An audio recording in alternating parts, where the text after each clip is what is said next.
Hey there, Scott Wilkinson here, the home theater geek. Welcome to AVS Forum Tech Talk. As always, I'm joined by my technical director and that home theater dude, Chris Mata. Hey, Chris. Hey guys, how's it going? It's going good. Thanks, as always, for being there behind the camera and doing all the switching and all the technical stuff that makes this show possible. Pleasure to be here, Scott. Always happy to have you here. Thanks so much. This week, we're going to be talking about the Laser TV Showdown that happened last month. My guests are Brian Gluck, owner and president of ProjectorScreen.com. Hey, Brian. Hey, Scott. So nice to have you here. Thank you very next much. up is Rob Sabin, editor-in-chief of ProjectorCentral.com. Rob, Hey there. nice to see you again. Good to see you. Thanks. Yeah. And finally, we have Chris Majestic, a YouTube tech influencer who was involved in the showdown. Chris, thanks so much for being here. Thanks for having me. Really, really happy to have you all here. So we're going to be, this is a live stream, at least as we speak, and there are places to put comments in where you're watching, and I will be following the comments. And if you have any questions for our guests, please feel free to post them, and I'll pass along those that are relevant to the issue at hand. So we're talking about something called the Laser TV Showdown, which was held on August 4th, 2022, in the demo room of ProjectorScreen.com in a town called Pompton Lakes, New Jersey. Now, these displays, I more commonly call them ultra short throw projectors because they project an image onto a screen. But many people talk about them as laser TVs. Brian, why use that term? Oh, that was actually a term that was coined by Hisense, who was one of the pioneers in this particular product segment. And it's kind of become ubiquitous, like Kleenex or Band-Aid or things along those lines. And for this particular event, we decided in conjunction with Projector Central to use the term laser TV because we were demonstrating this in a very well-lit environment, more emulative of a typical living room than of a dedicated theater. Rob, do you Yeah. agree? Is that the term you use as well? Yeah, I'll add to that there's a little more history here in the sense that this category, this product category, has only just begun to sort of emerge now, and I think the industry has been looking for the right terminology for it, something that would be well understood by the consumers they're targeting, which really is the television consumer. I mean, they're trying to communicate, and to Brian's point, it was a term that was first used by Hisense, but it's actually, believe it or not, an accepted industry terminology in Asia right now. My understanding is that in Japan, they actually have laser TV, and then they have laser cinema, which is sort of a different grade of this type of product. But the way we all seem to be gravitating as an industry is toward this laser TV term now.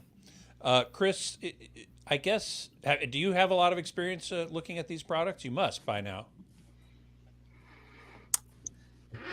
Oh yeah. Yeah, me. Oh, which I'm Chris? sorry. I meant Are Chris you talking to me? Majestic. Or are you My talking to apologies. Majestic? My apologies. I was talking to Chris Majestic. Should Oh, I call you Majestic? Majestic's fine. Yeah, Okay, that's I'm gonna stick with that then, just so that we don't get confused. You've started to look at these products now, haven't you? I have for a few years now, and I'm kind of guilty of regularly using the term laser TV, and some of the people in my comment section on YouTube absolutely hate it. Really? I yeah. wonder. They just hate it. They're like, "Shut up! It's not a laser TV. It's a projector." And I'm like, "Ultra short throw." And when you're doing a video and you're talking about these products, and you have to say "ultra short throw laser projector" 25 times in a video, it's way easier to say laser TV. So I regularly use that term. So if people want to know why, that is why. It's just literally easier to say. But I did notice that Hisense uses it more frequently than others, even though I have seen a few other brands that have started using it more frequently too. Now, my friend in the chat room, Beatmaster, has an interesting comment. TV implies there's a tuner a built-in tuner in there. So do these ultra short throw projectors have tuners built in?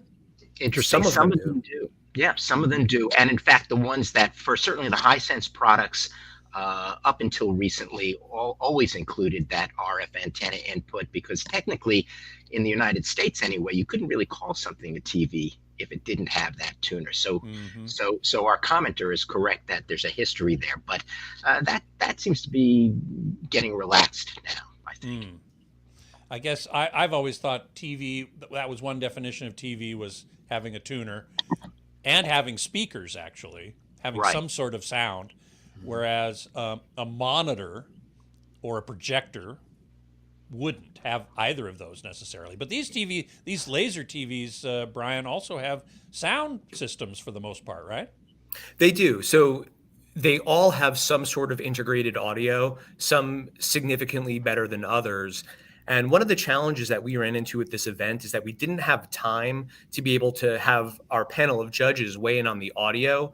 And that was something that actually Rob came back for a couple days, secluded in one of our screening rooms here, and did a very rigorous evaluation of each of those. Right. And just not to toot Rob's horn too much, but you know, he may be the editor-in-chief of Projector Central, but he's got a pedigree in all sorts of high-end audio-visual as well, right? Coming from Sound and Vision magazine. So, you know, he was very well qualified and suited to be able to do this evaluation independent of the panel, just for virtue of a lack of time.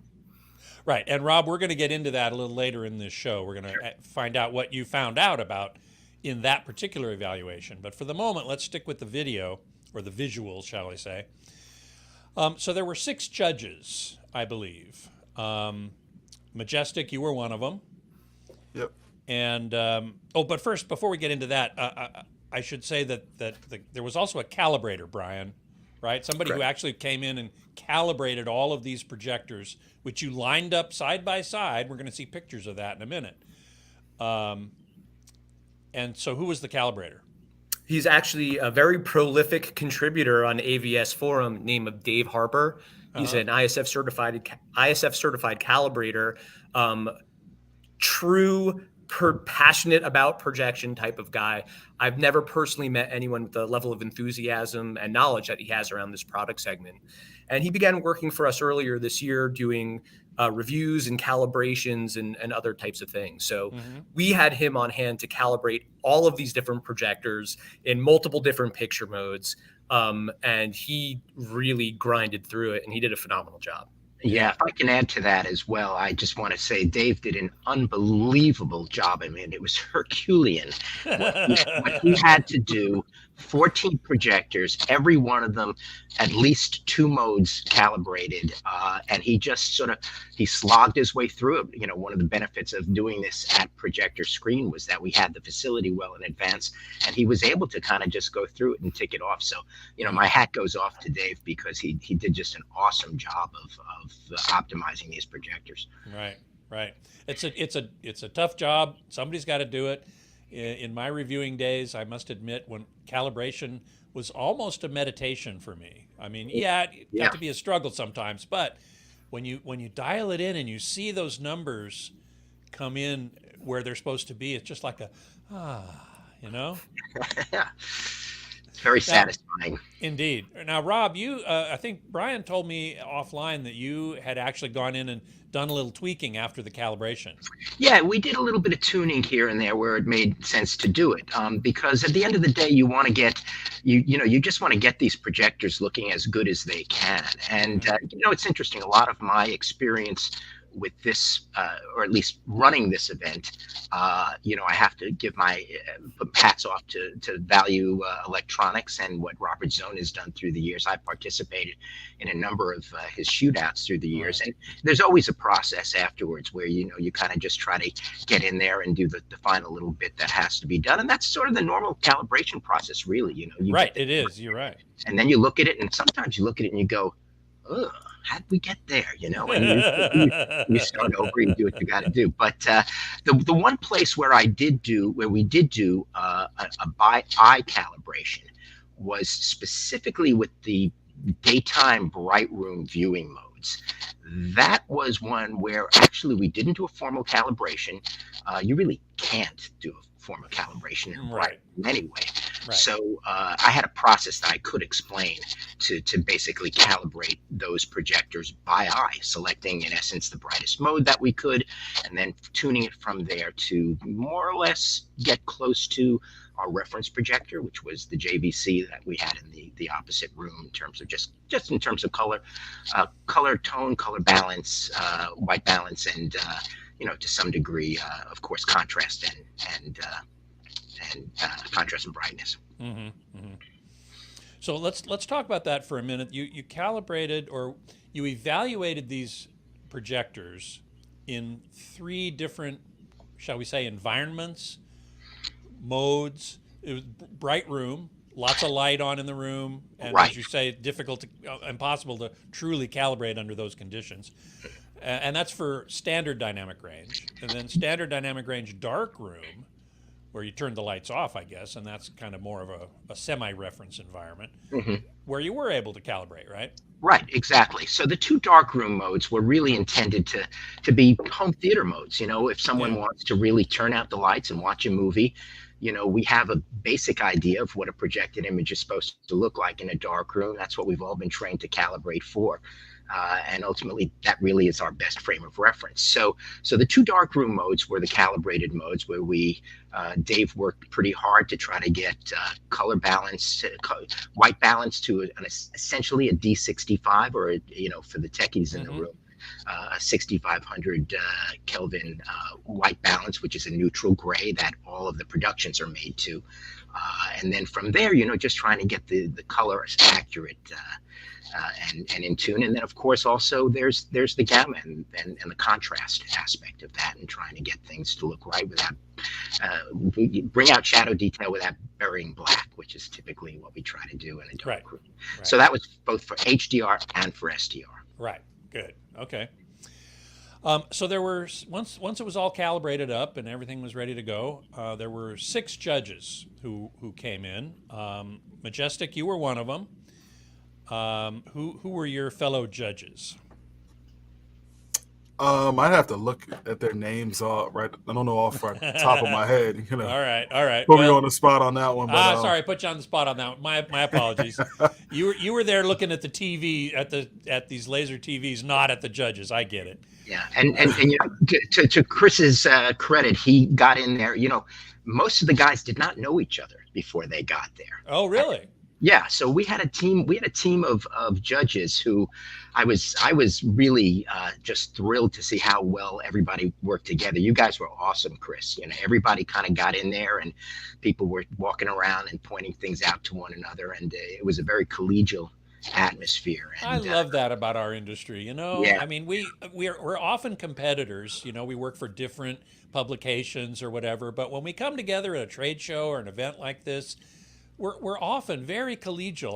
That's a term I like to use myself, and I really love that about our industry. So thanks for pointing that out. I do have the list here. If you want.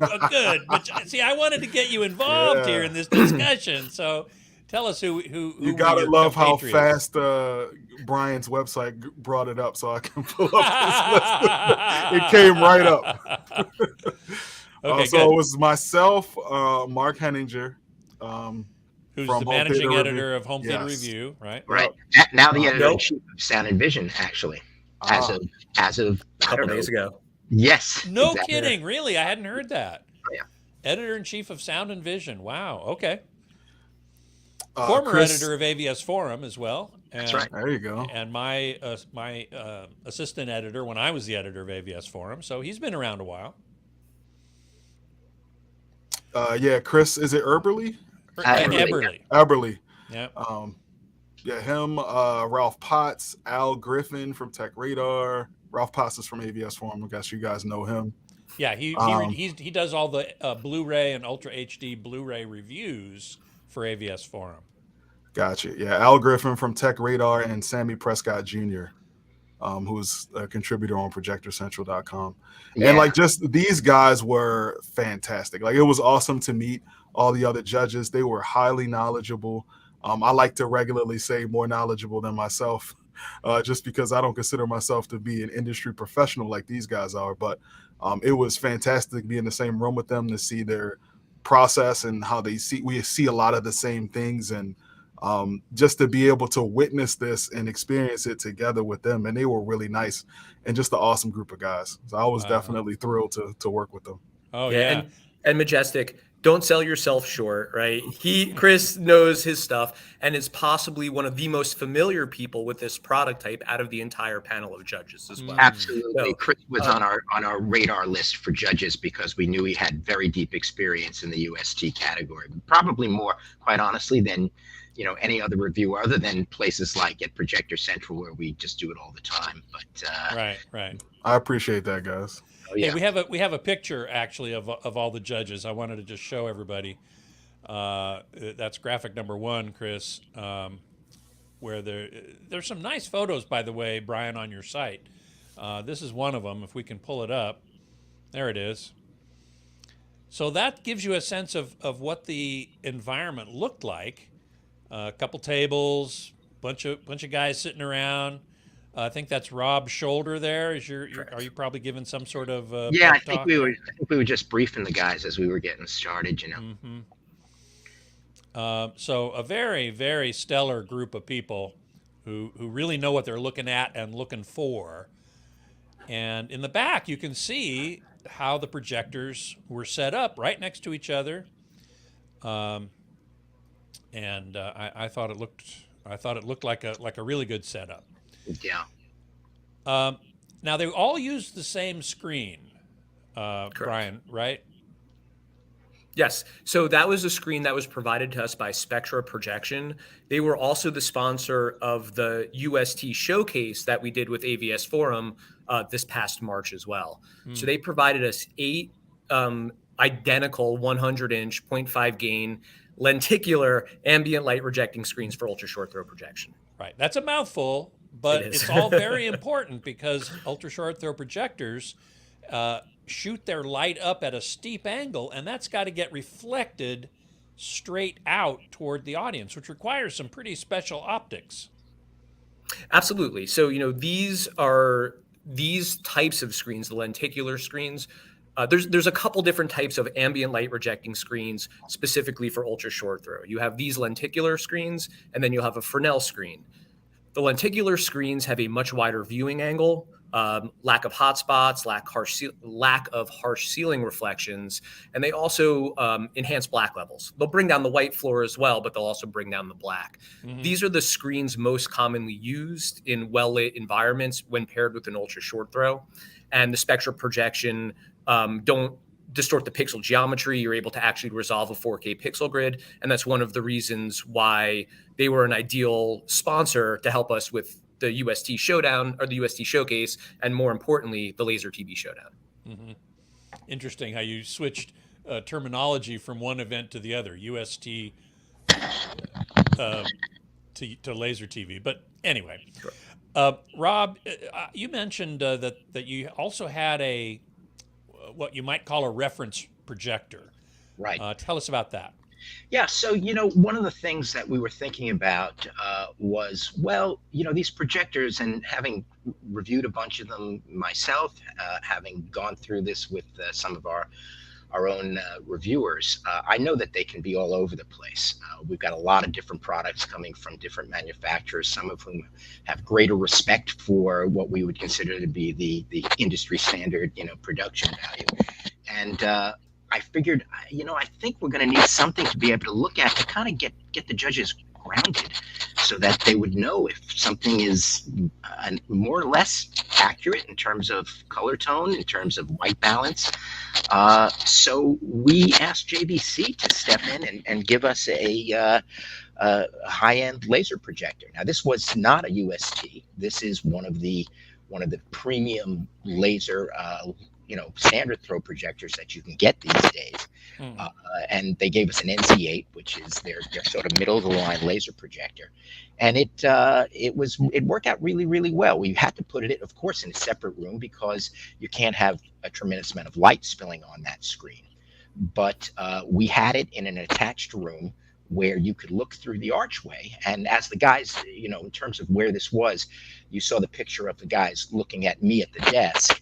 Right would have been to my right, or, you know, their left as they're looking at me. You could see straight through into this room and look at a 100-inch image of this JVC on a 1.3 gain Stewart screen.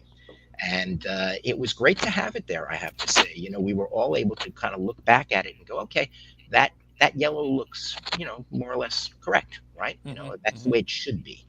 So it's very, very helpful to have it as just a way to stay grounded. A way to stay grounded. I think that's a good way to put it. It's not like the Value Electronics Shootout where they have a broadcast monitor sitting there in and amongst the contenders of the shootout, and everything was basically you were trying to see how close those images on the contenders came to that monitor. That's not exactly what you were doing here, right? Well, in a way it was, and in a way it wasn't. The one thing you have to keep in mind is that, you know, a standard throw darkroom projector is designed for a very different thing than one of these UST laser TVs is. You're talking about, and again, you know, it's a little different when you're talking about a flat panel display. Let's say you might be trying to hit a particular brightness with a flat panel display, and the colors and everything else are going to be essentially equal.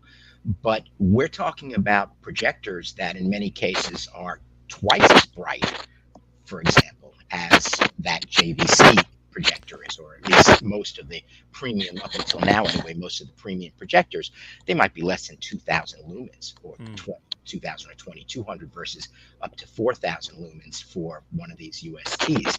You get that much brightness, you're not going to get the same contrast. There's going to be other aspects of the image quality that are going to be different. But the one thing you can try to do anyway is kind of see where the color accuracy is. That's one place where you can get a good sense of matching the two things up. So it couldn't have been used really, or wouldn't have been appropriate to use it as an exact reference the way you would with a professional monitor in something like the Value Shootout. Right. But still gave us a relatively good frame. Right.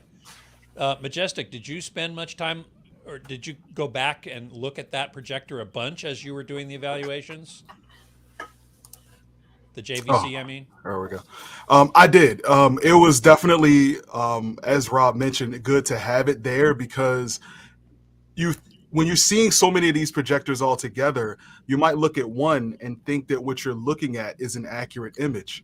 And it may look good, but when you look and you have the JVC there, which you know has been calibrated, and you can see how much better it looks in certain situations, especially things like contrast, black levels, color accuracy, it really does put it into perspective for you to see, like, okay, even though this looks good, it doesn't look nearly as good as that JVC, but it also puts it into perspective in a way that it doesn't really take away too much from the fact that it doesn't look as good as the JVC, considering you're trying to balance things like brightness. So if you want it to be, you know, in a certain situation, like you mentioned, or like Rob mentioned, with it being in a bright room, you may want the projector, it may be more important for it to be bright than for it to be accurate. So in that case, you may be like using in a bright room, even though we're seeing all these projectors at like 2,200, 3,000 lumens, 3,500 lumens, we obviously had the JVC in a dark room. Had you put that JVC in a bright room, it would look worse than one of these. Yeah, you're right. So, Absolutely yeah, it definitely was helpful to have it there, especially when we're doing the darkroom test, the HDR test, and those things, which obviously we did later on down the line when we turned the lights off. But it was absolutely necessary for that to be there. That was the most helpful thing there, actually. Cool. Now, another thing that I was very impressed with was how the entire system, all the projectors and all the source devices and all that stuff were connected together and flowed as a unit. Brian, let's take a look at graphic 2. Maybe you can help us understand exactly how that worked.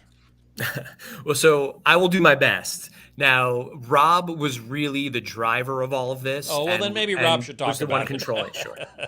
Sure. Sure. I'll jump in and do that. So basically, this diagram sort of shows all the gear that was involved. One of the things that I should point out is one of the benefits of working with Brian on this project was that he had done this UST showcase earlier in the year and had run into the kinds of distribution issues that we now knew we had to avoid. And the equipment that we selected for it and the help that we got in particular from AV Pro Edge in terms of their donation of gear for this was essential in being able to pull this off. What you have in this diagram is, first of all, you have our various sources that we had connected up, and we were able to essentially switch to any of these things at any given time. We had a Kaleidoscape player and an Oppo disc player. We had a Meridio 6G 4K generator. I had my Roku Ultra media player there, and then quite critically, we had this DirecTV, what they call their stream device media player, which allowed us to actually play live TV, essentially streamed, but live TV channels, which is what you tend to think of when you think of a laser TV. So we took all that, we put it into an 8x8 matrix switch. Now, in particular, the critical part about that piece of equipment was that it's a full 18 gigabit per second bandwidth, so that we didn't have any trouble with truncation or any kind of compression. And we didn't need an 8x8 switch. We could have used an 8x1 switch, and that's kind of how we used it. 8x8 implies that you can go to any of 8 different outputs, but we just took them all. We used this switch to go between those 5 sources. We took one output from that, put it into an amplifier, basically a splitter, an HDMI splitter, that allowed us to go off with our JVC reference projector. And then the last thing was to send it through a big distribution amp, which was also a very, very critical piece of equipment to go to each of the 8 projectors.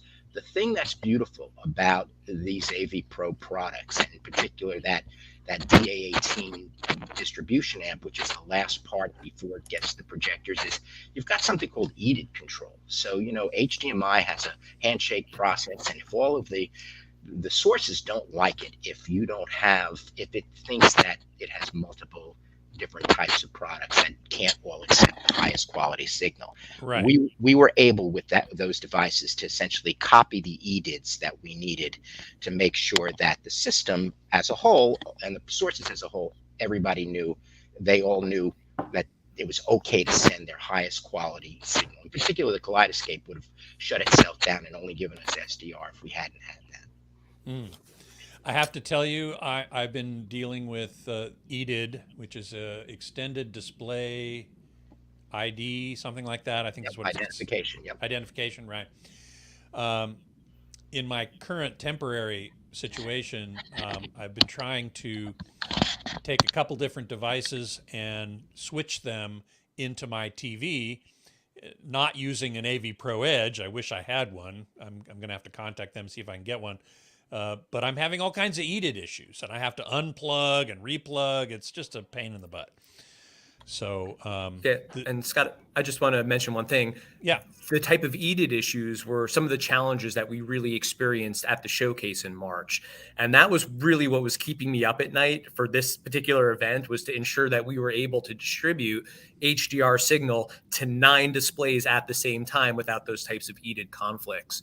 So, one, we had the gear from AV Pro Edge, which was insanely valuable, but then we had the brain power of both Rob Sabin and Dave Harper that were able to make everything work. And, when we did our first couple tests, prior to the event and everything was working, it was a massive relief, and, shoulders started to raise again with the weight of that potentially failing coming off of them. right. Good. Excellent. I want to mention that Popcorn in the chat room is saying, I want to take a minute to thank everyone in here for all your hard work and dedication, empowering the end user to make educated decisions. And I think that's super important. Brian, I think you and Rob and Chris and all the judges really did do a great service, as I think the Value Electronics TV Shootout is for TVs. You have done for laser TVs or UST projectors, and I think that's great. Sure, and I want to make a point to that, and I respect the Value Electronics event greatly, right? It's a fantastic event, but one of the Sure. things that we did that I think we intentionally did different is the goal of ours was not necessarily to crown a king out of a small pool of top performers. We took on this mammoth task of having a very tremendous amount of projectors on at the same time. A lot more than Value does. It is a substantial amount more than anyone else that I've ever seen try to pull this off. And part of the reason is that, Projector Central being, the authoritative editorial publication on the subject matter, and us as a very prominent boutique reseller of this product segment we were really trying to raise awareness. And that's similar to what was going on with the UST showcase that we did with AVS Forum. And instead of just picking the 3 most expensive items and crowning a king out of those, we wanted to introduce some lesser known items and have a very wide playing field, as many as we thought we could technically accomplish without running into significant distribution things. So, there was a couple brands in there that many people never heard of before, right? And that did surprisingly well. Right. So, I feel that, one, yes, we did want people to understand how they compare against each other, but the goal of this, at least from my perspective, was to not name the best, but was to educate people to the point of popcorn about all of the different options and how they compare with each other. Right. Excellent. So let's see. There was another question in here. Here it is. HD Fury products are also great for EDID control. So that's another. I haven't used those myself. I'm familiar with those. I actually have a couple of their matrix switchers, and they yeah? are fantastic. Yeah, they work really well for that. Oh, okay, good. Well, that's good for me personally to know, because I don't need a matrix switcher, but I need something that'll take care of EDID without having to, plug and unplug cables. That to me is just like so inelegant.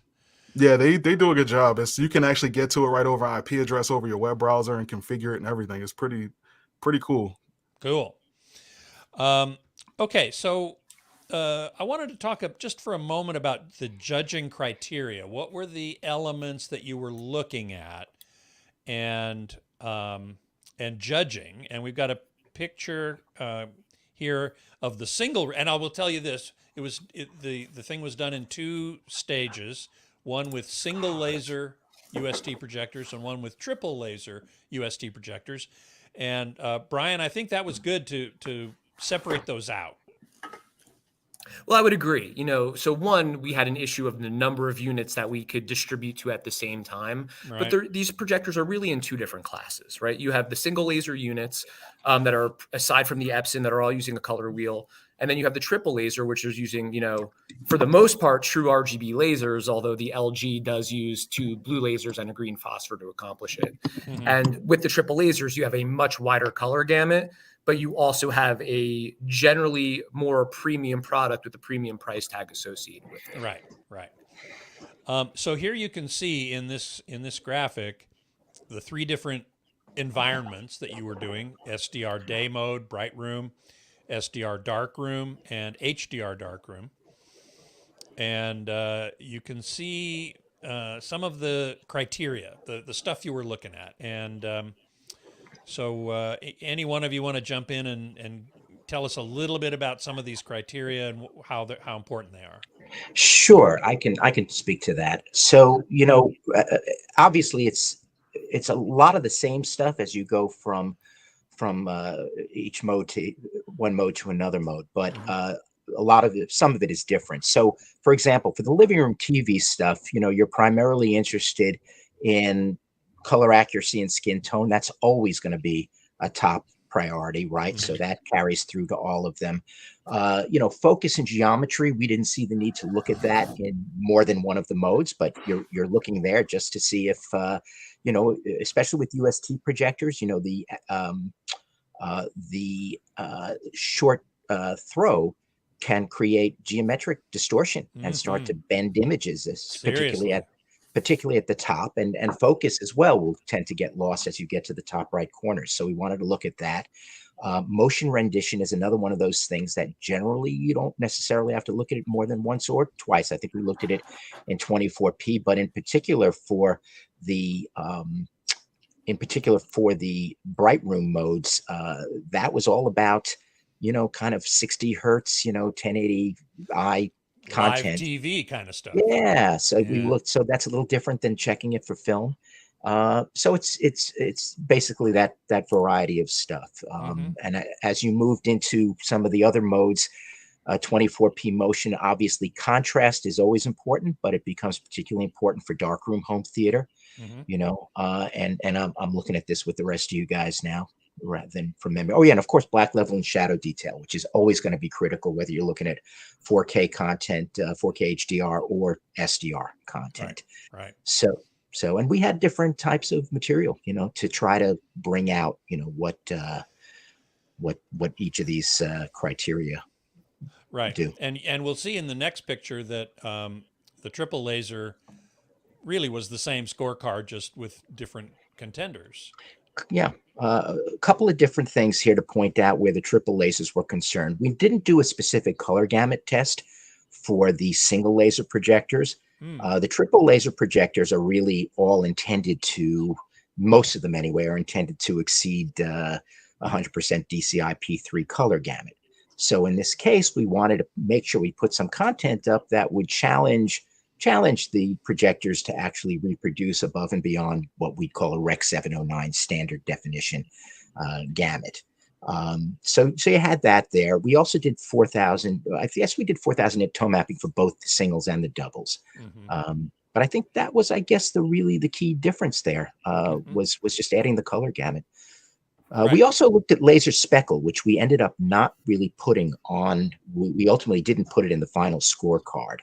I'm not sure if everybody listening is familiar with laser speckle, but it's a particular type of artifact that happens when the laser interacts with the surface of the screen and the texture of the screen and starts to reflect in odd areas. And you can kind of get this sort of glaze, if you will, that sort of sits on top of the picture. It's particularly noticeable with red or magenta content, for example.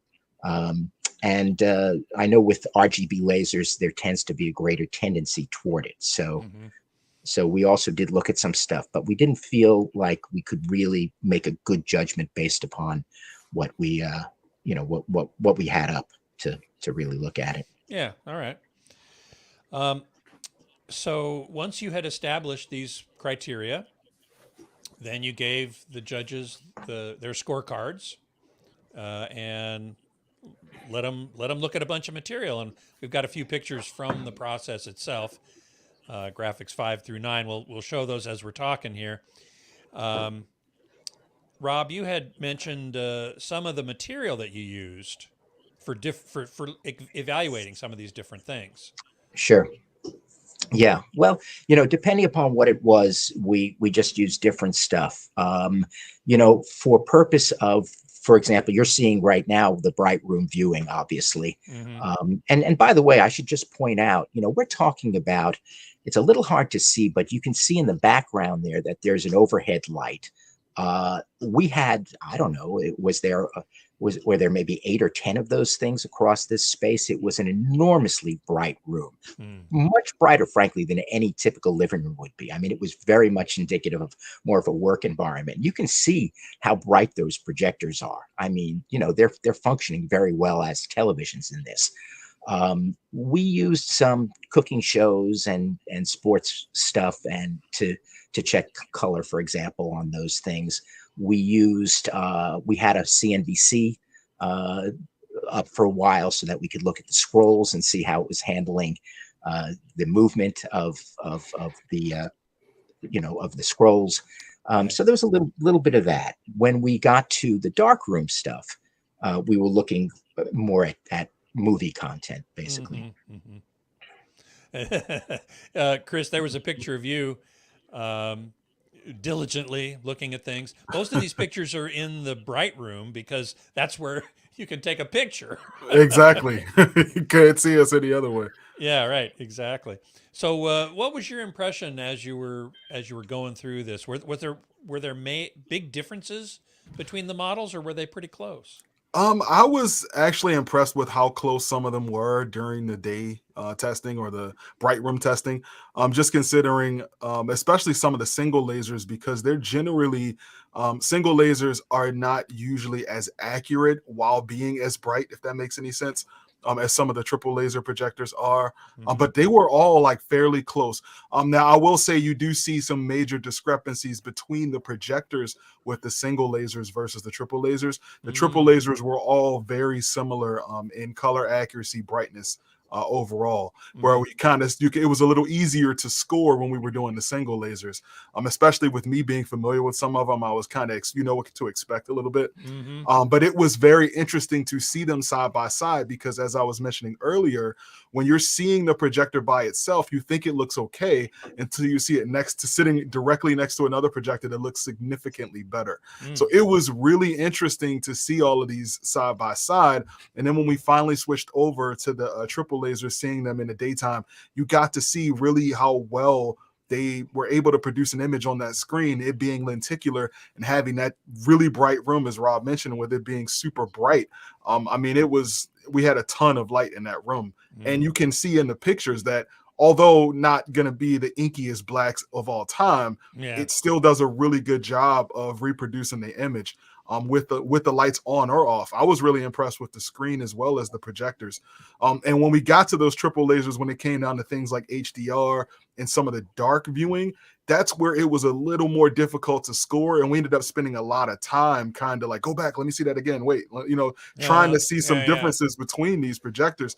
And, we got to see some things that were a significant difference or discrepancy between them. But it got towards the end, it got really difficult to kind of score just because they were like, they all look good. I'm like, I don't know. It's hard. And they don't look as good as the JVC, but they almost all, if it makes any sense, it was almost like where they looked bad, they almost all looked as equally bad, if that makes any sense. So it was kind of challenging to do, especially with some of the other things that we were talking about, like things like laser speckle. That wasn't something that I was expecting to judge, but when we like pulled up certain content, you could really see that it was there. Now, it's not the type of thing that was really going to make a drastic difference on your viewing experience. I've seen it on projectors, like certain Samsung projectors or Hisense or whatever. You'll notice it, but it's not really like a huge deal. Honestly, the only time I've seen anything that looks similar to it, the best way to describe it is like a glittery effect. And the only other time I'm really familiar with seeing that is when you use a high gain screen with a short throw projector. So I don't know how familiar you guys are with like regular short throw, is in like maybe 5-7 feet away. Right. It gives this weird artifact effect where it's like a glittery effect on the screen. That's the closest thing I've ever seen to laser speckle. And considering it is a phenomenon that kind of works with the projector being so close to the screen, it may kind of be a similar thing that may be causing that same issue. But it was a really, really, I keep saying this, but it was a fantastic experience seeing them side by side and getting into the results when you start to notice, like, what is this projector I've never heard of, and why is it better than this other projector that costs 3 times the price? And it's kind of and it got to a point where even some of the judges, and I've seen it because we were all thinking the same way, like, we started like double guess, like, wait a minute, is this calibrated properly? Because there's no way that this random Chinese projector that nobody's ever heard of is doing better. And then we look in the settings and we're like, wait, it really is like calibrated. I guess I'm wrong. It really does look better somehow. Because I've even had people on my video, I did a YouTube video, kind of giving a recap of the showdown. And I had people in the comment section like, oh, this must have been sponsored by this company and blah, blah. And I'm like, no, it was not. It was unbiased. We went through the settings ourselves to make sure we weren't crazy. And it really was impressive to see what some of these things can do, especially considering you may not have heard from some of these brands. Right. Now, this actually brings up a question, Majestic, that I wanted to ask you. Do you think you knew which projector you were looking at in each case, right? Yes.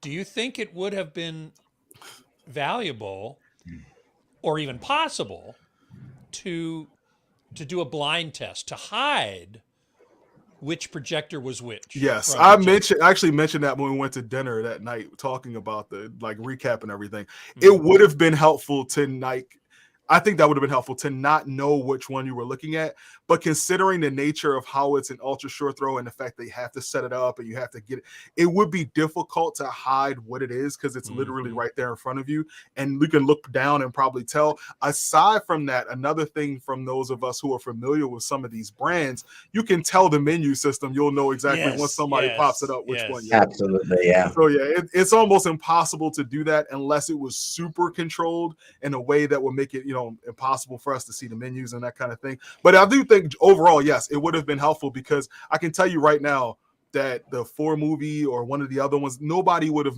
ever known that that was what it was. You would have thought that it was probably like an LG or a Hisense or something, some higher end, projector, and it wasn't. So Right. it was interesting. I do think that would have added a nice element to it, but it would have been probably too difficult to do. Right. Okay, so let's take a look at the contenders now. You guys started with the single lasers, I believe, right? Yes. Yes. Okay, so let's take a look. Here are the single laser laser TVs, the contenders. I put together this little diagram. They're all single chip DLP except for the Epson. And unfortunately, this is not the updated one that has the updated prices, Brian, that you sent me, and I apologize for that. But basically, we're roughly in the $2,500 to $3,500 range, right? Correct. Roughly. And we have a BenQ, we have a Hisense, ViewSonic, X-Jimmy, is that how you say that? Yes, it is. One of the Chinese brands, the Epson, of course, Samsung, LG, and Optima. And all of these are well-known brands, except possibly the X-Jimmy. And of course, we had the JVC in the other room, and that's $16,000. And a completely different animal. So Rob, you were right in saying you can't really compare it directly, but it's good to use kind of as a reference. And so finally, here are the results of the judging of these. And Brian, why don't you take us through a little bit of what you found here? Well, as far as the judging goes, Yeah. so in the single laser, I had familiarity with a lot of these units already. So Sure. even though I was not a participant in the judging, nor did I have anything to do with the selection of the criteria, the instructions given to the judges, and I wasn't even in the midst of it all while it was all going down, but I had some preconceived notions of where I thought certain things would lie. Mm-hmm. And when it came to the single lasers, it was, I had an inclination that the BenQ was going to do the best, and I thought a Hisense was going to be right up there, and they did end up taking the top 2 billings there. However, I was not aware of what the criteria was going to be, right? So my preconceived notions were just based off of an overall experience with the items. Mm-hmm. And I didn't take it at that granular level, that Rob had put together for the ballots and the judges to scrutinize on those independent type of criteria. So if we'd like to go back to the scorecard, I can certainly walk through any of those types of items. I don't necessarily remember the order in which all happened. So the BenQ, not too surprisingly, did very well, and as well as the Hisense L5G. Now, I'm just going to respond to one of the public comments here that some of these items may come bundled with the screen. The Hisense L5G is the only unit here that does come bundled with the screen. However, we did not use the screen that it is bundled with because we wanted to use the identical screen for all of the projectors in the competition. Couldn't agree more. That was the exact right thing to do. Now, the ViewSonic was new to me. I had never seen this unit before, and it was really popular with the judges. As me being a fly on the wall, I kept hearing the ViewSonic name coming up a lot. Now, one thing I do want to mention about this competition too, both the ViewSonic and the X-Jimmy are using the ALPD 3.0 light engine that's made by Appotronics. That's also... And the winner of the competition, the 4 movie theater, is using their latest iteration, the ALPD 4.0. So there is something definitely to be said for the quality that the ALPD light engine is putting out there, because, how well the units utilizing it did rank in this competition. David Harper in the chat room is saying, my biggest shop was that the AWOL LTV 3500 didn't finish 1 or 2. That would be a triple laser unit. And that's a triple laser. Yep. But to get to that point, this goes back to something that Majestic said is, we have experienced all of these in their own little bubble. And the AWOL was something that we also did in its own little bubble. And we still think it's a phenomenal unit. Right. However, my inclination may be that because it had comparable contrast ratio of, around 1100 to 1, that many of the non-ALPD units had, that the units with the stronger contrast, such as the 4-movie and the LG, that may have aided the perception of quality in some of the other criteria that the judges saw as well. Well, certainly contrast and black level are among my most important criteria. You're right. The LTV, the AWOL is a triple laser, which we're going to get to in a minute here. Sure. Beatmaster asks, Sony didn't make the cut? Well, I would guess that that's because the Sony ultra short throw is way outside the price range of these other ones, right? You were kind of looking at the more affordable consumer products, weren't you? Price wasn't the factor, but Sony didn't make the cut because they don't make the projector any longer. Oh, well, there's so, there was no reason to really include it from... Right, okay. Well, that brings up an interesting point about price. All of these are, in a range that's similar. And yet you, Brian, mentioned to me offline that price was not to be considered when making the judgments that one made. Well, that's correct. And I'm actually going to defer this one back to Rob. This was a distinction I kind of want to make. While this was a projectorscreen.com and Projector Central, collaborative event, my role and my company's role in this was really primarily as a facilitator, right? We have the projectors, we have the facility, we have a calibrator, we have manpower to put all of this stuff together. But when it came ultimately down to the judging criteria and the rules and all of that stuff, that was all driven by Projector Central as Understood. An independent editorial entity. And one of Which the I things applaud. and I appreciate that. And it was really important for us as we were discussing creating this event to keep it as an editorial independent thing with these third-party judges, with no influence from myself as a merchant of these particular products.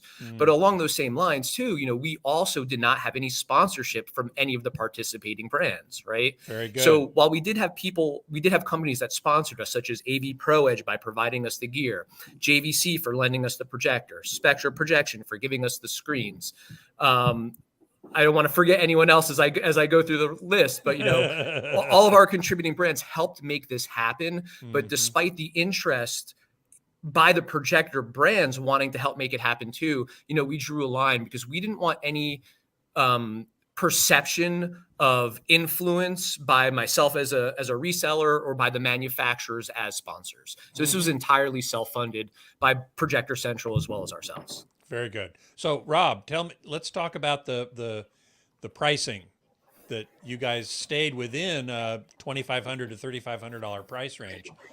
Was that conscious, or was that because that's all there's available?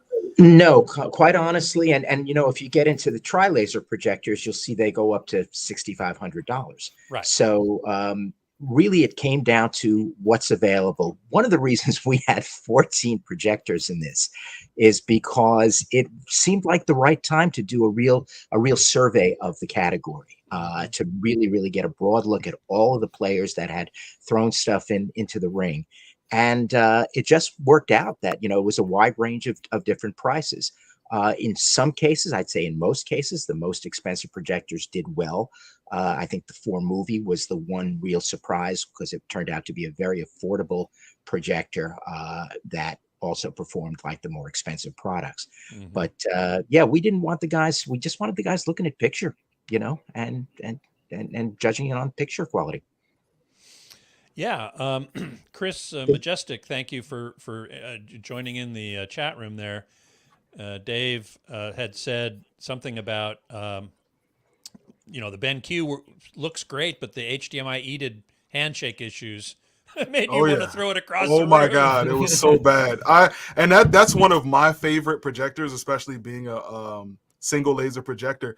And what's funny is this is not something you would know from the scorecards, but we actually had planned on putting the BenQ, just for the sake of it, just for fun, up against some of the tri-laser projectors to see how it held up. And as much as we wanted it to do that and go through with it and see how it held up against them, it fought us every step of the way with the EDIT issues. I mean, we just constantly ran into issues. And a major issue we ran into was that even when it did work, every time all of the projectors did a handshake, it would resync and then stop the video from all of them and resync the video back. The BenQ took so long to sync that it would take like 15 seconds, and then it would just, we were finally ready to look at wherever we were looking at, and then it would resync again and cause all the projectors to cut off. It was a nightmare. I love the projector, so it's not taking anything away from the BenQ, but those EDIT issues were, oh my God, it was bad. Yeah, it's very, very, very slow sync for that projector, and it ended up holding up the whole works because basically, you know, the source is waiting until it sees that everything is talking to it properly. Right. So yeah, it's an issue with that one. Yep. Rob, I want to just, before we go to the triple lasers, I want to just ask you about the scoring. If you look at the scores, the final results, you ended up taking the highest scoring projector in each category and just assigning that a number 10. And then I guess adjusting the other scores accordingly. Why did you do that? Yeah, you know, it's a great question, and it was not something that we sort of did lightly. It was something that came out of our discussion as we looked at the results. So one of the things that we noticed when we started to look at all the scorecards is that, you know, the guys were basically across the board. We had 6 judges. Everybody's coming at this with their own perspective and experience, and everybody, as it turns out, or at least a number of people, were judging from a very different place. So, for example, you had some people that were scoring up in the 8s and 9s, and you had some people that were scoring in the 6s and 7s. So what we realized afterwards is that, and you can call this a failure of the administration in properly charging the jury, you know, if you want. Right. But what we came to understand was that we did not really have or give the judges a proper point of reference. You know, I go back to that Value TV shootout again, where there's a $30,000, you know, reference monitor sitting there, and every flat panel really, in the best case, looks as good as that monitor, right? Correct. Right. So you can in that situation, I think you can probably safely say, okay, that's a 10. That reference is a 10, and we're going to judge accordingly. In this case, we had guys like Sammy Prescott, who is, you know, one of the great JVC calibrators out there, who has, you know, does nothing but premium high-end projectors, looking at it from one perspective. You got a guy like Chris here, who has looked at a number of these USTs and has a different perspective on the category as a whole. So what we realized was that the most important thing, of course, was to have an appropriate ranking. We wanted to be able to say this one was the best one and this one was right below it. We purposely absolutely wanted us to use a scoring system, so that, as opposed to just a straight ranking, because we wanted you to be able to see how close number 2 came to number 1, right? So that was very important to us. But what we also realized as we looked at the numbers was that you had this sort of average in the middle that was sort of pulling everything down, and it became, we didn't want that to be taken as a comment on the category per se. It was more important to actually just get the ranking. Now, that said, there's really 2 conversations here. And what we haven't really talked about is, where do these USTs fall in the grand scheme of projection, right? Assuming that a high-end projector like a JVC in a dark room is the reference, where do these guys fall? I'd say that's, and I think Chris and the other judges probably would agree with me. We got a ways to go before we get there. But again, they're designed for a different thing. They really are. So it's really 2 different animals. But and it's funny you mentioned, real quick, to piggyback off of what you just said. Yeah. One thing that I thought about was, what do you use for a reference for a TV for daytime viewing? And I was thinking in the back of my head, I'm thinking like, well, literally one of the #1 selling TVs in the world is like the TCL 4 series, right? Which is not a high-end TV by any stretch of the imagination, but it makes you wonder how something like that would hold up against a ton of these ultra short throws in a daytime environment. It's obviously something like black level is going to be better, that kind of thing. But how does it hold up, with color accuracy? Do you use an LG OLED? Like it's so many different questions on ways that you can do some kind of a comparison, but it's so difficult because, like I said, one of these projectors in a room by itself looks fantastic. Even with bad color accuracy, you're like, this looks great, because the average person thinks that every TV looks great in the daytime.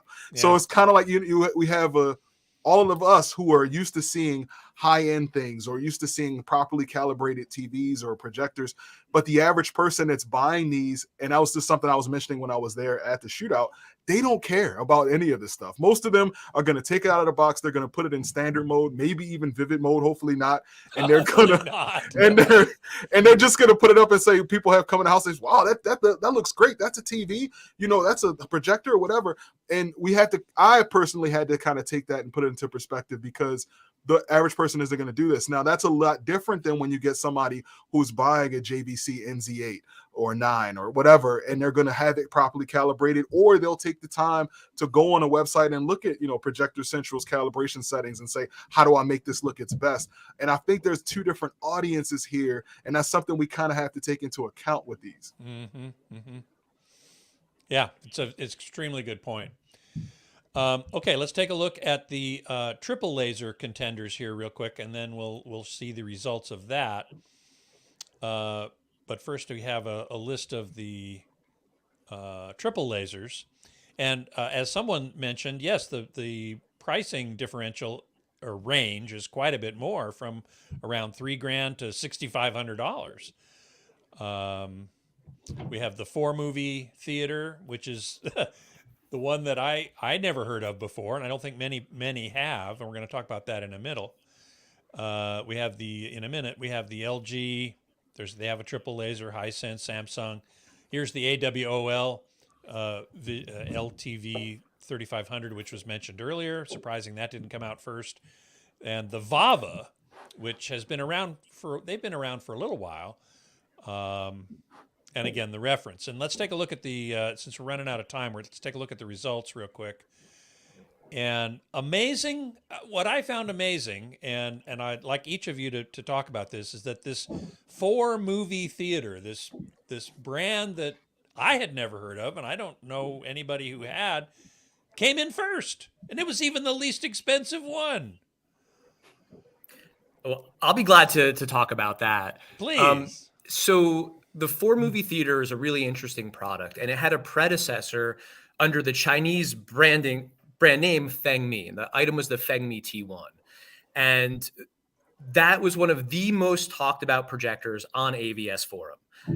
So much to the point where almost any other thread or conversation about USTs, someone would chime in about the T1. And I would affectionately refer to this group of people as the T1 Brigade. Hope you're listening. Hi, guys. I love you. Right. But it was because of the adamant passion that these guys had for this product and how great it was. It actually got me to order one and check it out. Right.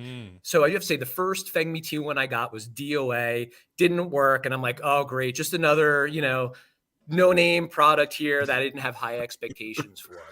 And then I received a working one after, several weeks. And I was like, you know what, there's something to this, right? However, when the 4-movie theater came about, that was greatly enhanced, and it had an actual CMS or a color management system. And that's what took that projector to the next level, actually allowing you to calibrate it as opposed to just going from office mode to nighttime mode to whatever else. Oh, the T1 didn't have calibration? It did not have a CMS. So it's really a testament to the AVS Forum community, right? Raising awareness, getting it exposed to the eyes of a Projector Central, to the eyes of a retailer such as myself, where both Rob and I absolutely thought it had a place in this competition, right? Because there is a lot of discourse about it, and it was not from the traditional big 4 brand names that, everyone would have expected to just be in this competition.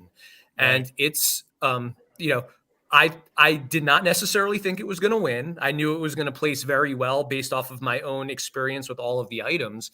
But I think it really surprised all of the judges. And, you know, Chris can obviously talk a lot more about that than myself. But yeah, the 4-movie theater, it's a hot projector right now. That's amazing. For sure. Chris, what was your feeling about it? I'll be 100% honest. When I first saw it and we started marking the scorecard, I was calling BS. I'm like, there's no way this thing is this much better than all the rest of these. But it really was. We really scrutinized it and we didn't want to believe it, but it just did. And you can look at the detailed scorecard, like, and you can kind of see all the places where it scored really high. One that was kind of on the heels of it in certain situations was the AWOL, which is another brand I had never heard of. But when we got to certain things, like you'll notice the low color gamut score on the AWOL, where all of us in the room, it was kind of a running joke at some point where we were like, wow, the color on the AWOL is AWOL. But it was, you know, it was a lot of situations where it looked good. So it kind of like, it was difficult to score. But like my personal expectation was that the LG and the Hisense PX1 Pro were going to be number 1 and 2. I did not expect this 4-movie to even be anywhere near like at the top. Every time I scored it on the sheet, it was better than the other 3. I was expecting even the Samsung maybe to take the 2nd or 3rd spot or something like that. But it really was impressive, and I want everybody to know that was not thrown in there for some marketing or whatever. No, it really performed. And like I said, this was a very unbiased test, and none of the judges believed it. We were just like, there's no way. But we all, as you can see, scored it highly. And that's one of the reasons why I think it would have been helpful if it was blind, because the score might have been even higher. Because we might have been biased, like, you know what, I might not mark it that high. I've never heard of this thing, you know, but we couldn't deny it. And you know, it was interesting to see, because some of the more expensive projectors just, I'm like, I can't really recommend somebody to spend triple almost or double the amount for something that's just a little bit better in certain categories. So it's like, in certain categories, yeah. Exactly. So something like the Samsung LSP9T or the LG HU915QB, which is a brand new projector, very expensive, not coming with the screen, as you know, as Brian mentioned. That's stuff that people have to take into account. And it's like, well, if I can get this for a movie theater, if I can get past the name, maybe I could be happy with this thing and buy a screen, save the money that I would have spent on the projector itself and get a nice screen, you know, or something along those lines, or a sound system to go with it or whatever. But these are things you have to consider. I do have to say, the only thing that didn't surprise me at all was the Vava Chroma, because I had issues with it myself, but I didn't expect for it to perform as low as it did in the testing. I will say that. But I was really there was no way I could have predicted these scores at all. Yeah, I can add a little bit of perspective on the 4-movie too, because people keep saying, oh, you know, this thing came out of nowhere. Well, not exactly, really. I mean, Brian was talking about the fact that it was based on essentially the same platform as the Fengmi T1, which was released earlier. I guess it was late last year, right? Maybe but only in China, right? But only in China, right? But here's the thing: that product is, 4-movie is a joint venture between, I believe, Xiaomi, the Chinese company Xiaomi, and maybe Brian, you can correct me if I'm wrong on that. And Appotronics. Appotronics is actually a partner. Appotronics makes the lasers. So makes the light engine, right? They make the light engine. They make the laser, the ALPD light engines, which is really what all these DLPs have been relying on to get their images out. So in this particular case, you have a projector that's being very aggressively priced by someone who presumably is able to source the light engines in a very aggressive way. And keep in mind that it is the most advanced version. We're not seeing that 4.0 light engine, I don't believe, laser engine in any of the other projectors. They're all 3.0. Am I wrong, Brian? So Appotronics is a partner in Fengmi/4Me. Rob is correct, but they also are a partner in Xiaomi, which is a separate company, and they used to be a partner, or they maybe still are, in WeMax, which was supposed to be the Appotronics brand in the United States. But from what I understand, they're no longer affiliated because of really poor performance, and they're now being run by a gadget company. And I don't want to misstate anything and cause some disruption, but so For Movie has now taken over as the USA leg of Appotronics. Now, I believe the Vava Chroma is also using the ALPD 4.0 light engine. So what was really interesting, and to Chris Majestic's, comment that he was really surprised it did so bad, is the hardware was there. The problem with the Vava Chroma is the software. So it is absolutely possible that with some updates and whatever else they may be able to do software or firmware wise, that projector may crawl its way back towards the top of the list in some future event, but it is just not there as to really quickly piggyback off of what you just said. That is something that I noticed even myself. There's a couple of YouTubers that I keep in contact with, one of which actually still has the Vava Chroma because we got an early production sample of it. We both did. I ended up sending my copy back, but he actually got to see, like with each iteration of the firmware updates, he got to see it improve better and better and better every time. And so did that it, is did absolutely, it it improve? absolutely did. It absolutely did. We started like early on, I saw really, really heavy reds. And I have a video on it that I posted on YouTube where I gave my honest opinion. All of my projector reviews are completely honest. And I was like, what is going on here? I don't understand why it looks like this. And I just kind of was like trying to help them to get it together. And I'm a part of like the Facebook group where they were doing some of the crowdfunding. And there really was a lot of work that went into improving it. But I do think that it being a new technology and not a lot of other projectors using it, ALPD 4.0, there was some growing pains with that. But it is nice to see that they can fix a lot of things with just some over-the-air updates. Now, also to talk about the Vava Chroma, right? Because I feel like we haven't mentioned it much. That was the #1 Indiegogo campaign of all time, from what I understand. They did $4 million, I think, in like the first 24 hours or something ludicrous like that. Yeah. So, Vava did a really good job of building the hype machine. And their original projector was one of the first economical laser USTs, and it was tremendously popular, right? Yep. And when they came out with the Chroma, like the demand and the excitement around that was like astronomical. It's huge. Yeah. Now, that being said, to Chris's point, they've done a lot of updates, yet it still found itself at the bottom of the pack, right? And we had everything updated as current as possible that was able to be pushed out to us. I'm absolutely sure that's true. They still have a ways to go. Everyone who bought one, all million people out there, however many you got it, be patient. I have an expectation that you will, get satisfaction at some point soon.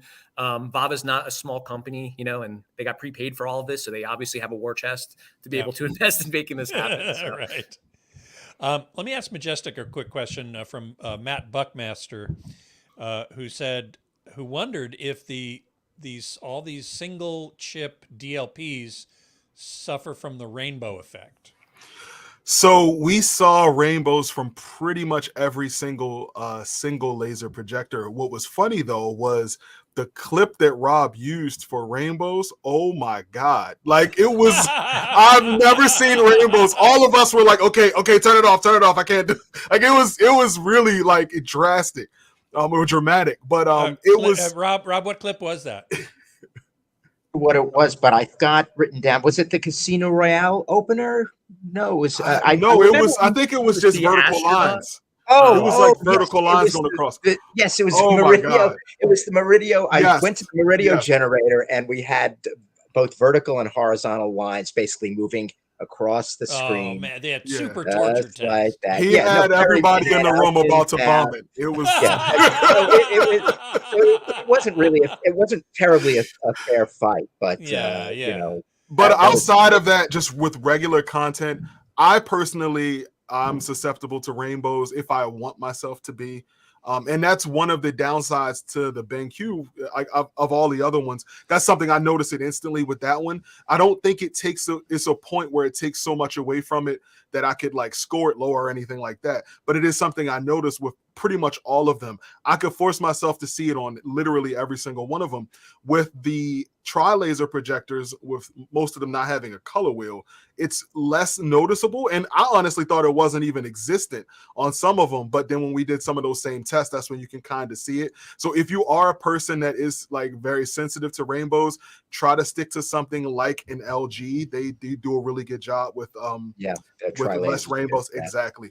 But some of the tri-laser projectors do a way way better job with that. But if you, I learned during this shootout that if you want to see rainbows, oh, you can make yourself see some rainbows. Okay, so the 4 movie theater won the showdown. LG, For triple lasers. For triple laser. Correct. And the LG came in second, and so on. You can see these results, by the way, on projectorscreen.com. Before we go, and we're kind of running out of time here, but before we go, I want to ask Rob about his evaluation of the audio, because that wasn't something that was done during the main event here.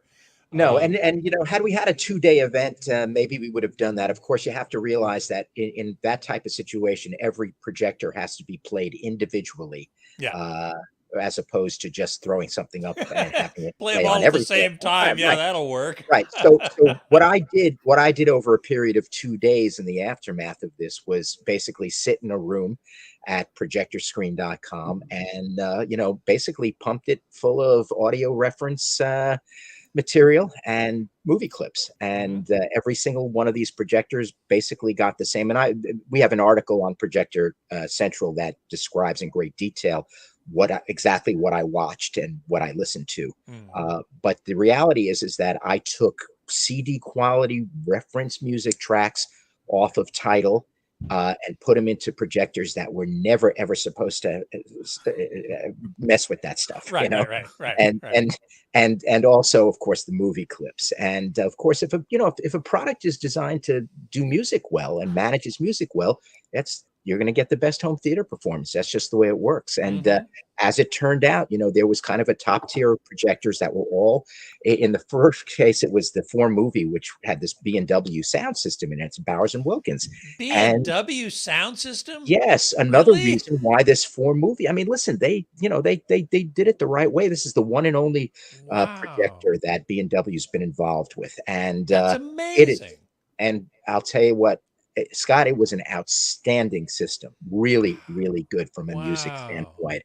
Just incredible clarity, great mid-range clarity, great high-end extension, beautiful open sound. It happened to be a Dolby Vision projector, so that it had, a Dolby Atmos projector, so it had a really nice mode to spread the sound around. It had some side firing drivers, so that to me was really the best one. But really right below it were several other projectors, including the ones that had been designed with Harman Kardon systems. Also just really powerful systems, solid bass given the size of these products. Nothing particularly deep, but nonetheless very, very good dynamics, and again, excellent mid-range clarity and openness. So now, you categorize these into 3 tiers. What did those tiers represent? So and the reason I did that is because I didn't want to get into the splitting of hairs, really, because you're talking about, in that top category, for example, you're talking about any of those you'd be happy to live with, you know, as a day-to-day system, minus the fact that they don't have enough bass. Right. I put the tier 2 products. They were just a little bit less dynamic. In some cases had less bass, maybe didn't image as well, but they were clearly a step down from those other products in the tier 1. The thing that people should pay attention to if they look at that list is the tier 3 products, because I hate to say this, but I wouldn't let my dog listen to them. I mean, they were really awful. We're talking about sound systems that were clearly an afterthought. And, you know, it's a shame when you have a product like the LG HU915 QB, which costs $6,500 from a company like LG that really should know better. They make sound bars. Yeah. But they absolutely, you know, screwed that up. And and the rest of these, you know, you can basically categorize them as underpowered, typically poor cabinetry, you know, that couldn't handle, you know, playing loud, you know, just very unclear, muddled mid-range, which affects dialogue, you know. Oh, so absolutely. So some of them were passable for dialogue. You know, you could kind of watch the movie, but you weren't getting any bass and it sounded hollow and thin.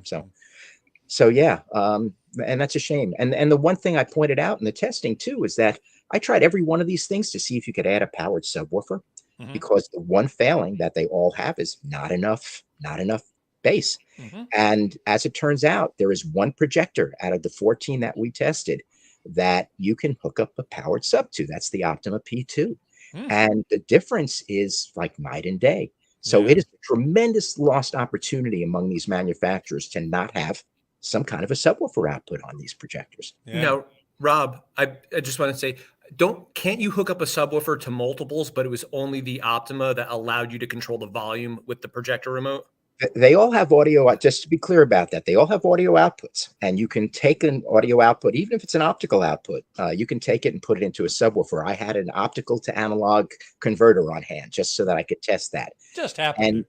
And yes, exactly. I came prepared. Yes, so good. But the problem is that the Optima is the only one that allows you to use the volume control to allow the subwoofer and the audio output to track with the volume control. Because if you have a line level output, that's a steady line level output, and you're feeding it into a subwoofer, you'll only have the correct balance at one volume, whatever that. And just to put this into perspective, and because maybe people in the audience may not know this, but one of the main reasons why we even care at all about audio with these laser projectors, laser TVs, whatever you want to call them, is, and this is a problem I've had regularly, it is sitting right in the place where you would usually put a center channel speaker. So that's a major problem, especially like in my living room where I've been living with a laser TV for about 1.5 years, where I had to reconfigure everything and ended up trying to buy a TV stand that I could put like a center channel under it and sit it inside of it, which limits you on the size of a center channel you can run. And it's a big issue. So what would be ideal is if you either had a speaker inside of the projector itself that had high line level inputs or something like that, so you can use it as a center channel, or as Rob mentioned, to be able to hook a subwoofer up to it to make it bearable for the people who are okay with having sound bars, right? It technically, in essence, is like a sound bar built into the front of a projector. All it's missing is a subwoofer. So that's a missed opportunity for these brands not to be able to just say, hey, let me have a trackable analog output that I can hook up to a subwoofer. So that is a big issue, because I see a lot of people who like, they'll go out, they'll buy a laser TV, and then they're like, great, I love it. Oh wait, where am I going to put my center channel? Or they have to do a phantom center, which some people are big fans of. But either way, it's something to take into consider. Yeah, some people hate, exactly. So it just really is something to consider if you're going to go this route, if nothing else. And UST manufacturers, if you're listening, a piece of feedback we get from a lot of consumers is that they're looking for a way to utilize the built-in speaker as a center channel. Right. So being able to utilize that and putting in your left and right or your surround sound in conjunction with that. Obviously, you may not have everything match perfectly, but at the end of the day, you have a much easier to install solution. And I've seen pictures of Chris's setup, right? And I actually have the same speakers at home. I have a DefTech 9060 center channel. It's bigger than the 4-movie theater, right? So, I may have to decide, should I want to go in that direction in one of my viewing areas, that I may need to change my soundstage in order to accommodate the installation and the aesthetics that we're looking for. Right. Yeah. And I would add to this too, that, you talk about these things being a sound bar. The top quality units in my survey, they were really good. I mean, we're talking about stuff that they can't image the way a discrete system can, but they, in terms of their mid-range to high-end clarity and the dynamics, they were really outstanding. And when you add the subwoofer, the dynamics really got right. You're like, going there. It's totally yeah, because my thing is, it's like the thing that blew me away was some of the higher end and your top tier for audio. And this is not something, this is an afterthought for a lot of people for a laser TV, but it was such a wide and dynamic soundstage. I was like, there's no way this is coming out of this thing. So it's funny how some of the brands take it like to that next level where they want it to sound fantastic, and others are just like, nobody cares about sound. They're just going to use a sound system. But I'm like, that's a missed opportunity, because I was really blown away with how some of these things sound. I'm like, this is like better than a mid-range soundbar. I don't know how. I have no idea how they did it. But like, it was like this. I remember the Samsung LSP9T, how wide the soundstage was from that. It blew me away.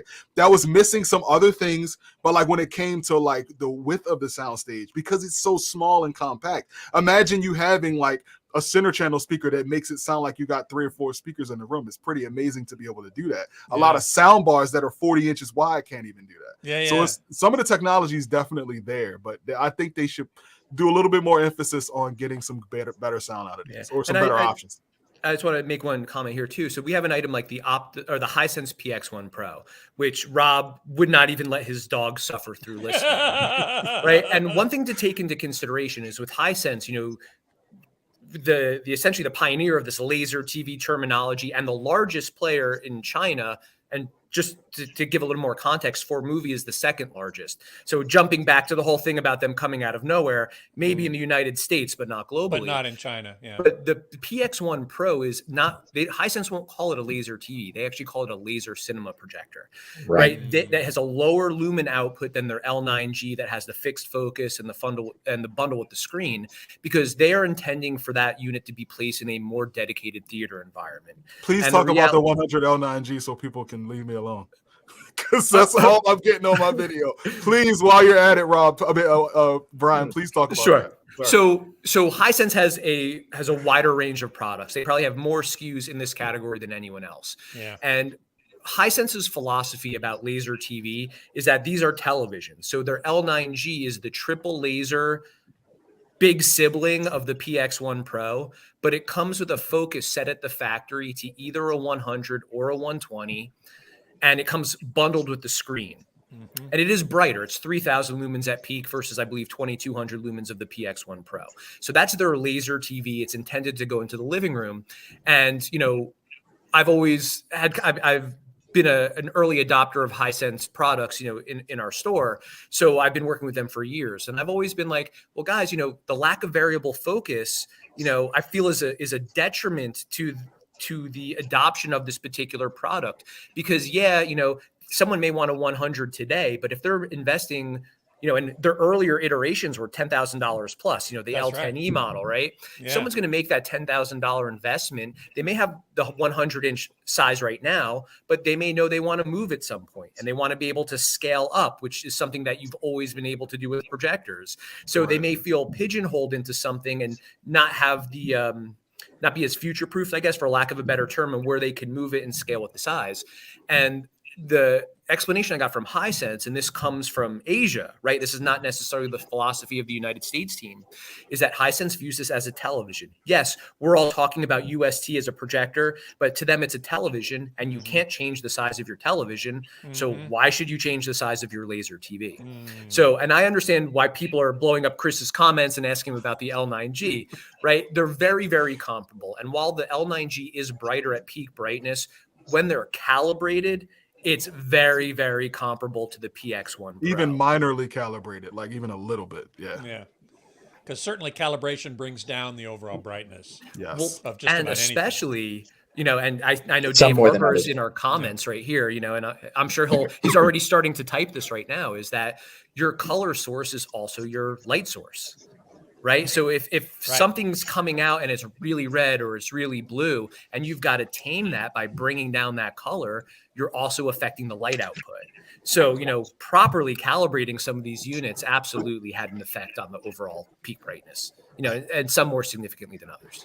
And just to piggyback real quick, I'll keep it short, off of what you said about the L9G, because I'm a big fan of the 100 L9G. It's won a few awards in my channel. So that's why people are like, dude, I thought you said this was the best. Did I not buy the best?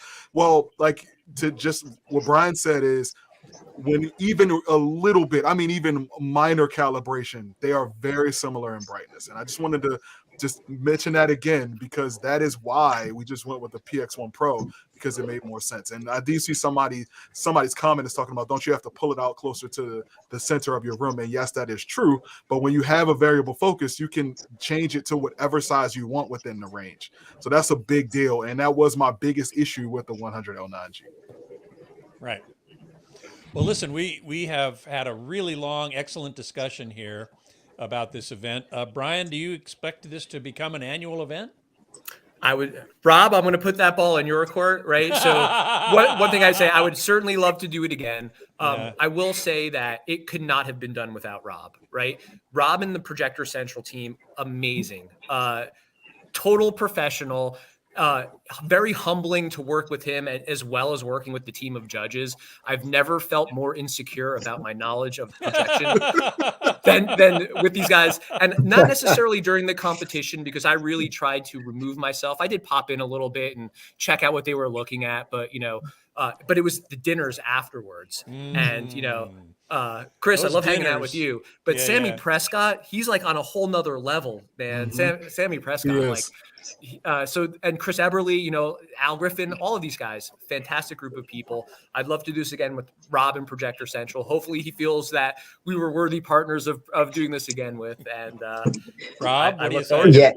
Yeah, we had. I'll tell you what. First of all, it was a blast to pull it together. There's a lot of learning on this one, needless to say, but that we could take into next year. And certainly there'd be a couple of things that maybe we'd tune up and do differently. But ultimately, you know, Projector Screen turned out to be the perfect partner for this. It's something that we always wanted to do at Projector Central. You know, that's really what our brand is about. Is you know, getting to the bottom of what's the best. And ultimately with Brian, we had a partner who had a great facility, had access to the products, was willing, as he has pointed out, to step back and let us do an independent editorial evaluation. And to his credit, you know, he stayed out of it. And we really, I think we learned a lot about the category as a whole. We made some great friends, I think, in the process among our judges. And yeah, we'd love to do it again. We'll have to see how that, you know, we get it figured out for next year. Yeah. And Majestic, would you be a judge again? I would happily. I love these guys. Rob and Brian are fantastic. I just wanted to hang out with them and have a couple beers with them or something after, but I had to run home. I'm sure that may very well have happened. Yeah, well, not as I wanted to because I had to rush home. But like I almost want to just come up there on a whim one weekend and just hang out with those guys. They are fantastic. Yeah. It really we had a great fun. night the night before, though, so you were part of that. Yes. Yeah. Excellent. Well, guys, thank you so much. This has been a wonderful discussion, and I'm sure very helpful to anyone who's in the market for such a thing. If you want a really big screen TV, like in the 100-inch range or so, this is a much more cost-effective way to do it than buying a 100-inch flat panel, I've always said. And now we know which ones might really be, you know, give you the most bang for the buck. So, Brian Gluck of projectorscreen.com. Thank you so much for being here. Thank you very much, Scott. It was a pleasure. And Rob Sabin from projectorcentral.com. You're always welcome here. It's great to have you. Thank you, Scott. It was really great to chat with you. Yeah. And Chris Majestic of Majestex. That's your YouTube channel? Yes, Chris Majestic. Well, it used to be Majestex, so sometimes you'll see Chris Majestic, sometimes you'll see Majestex, but I still use both. Okay. But it's been a pleasure. I really thank you for having me here. It's been fantastic. It was nice meeting you, and I hope to be on another one of these live streams. Oh, I'm sure you will. I have no doubt of that. You'll expect to hear from me again.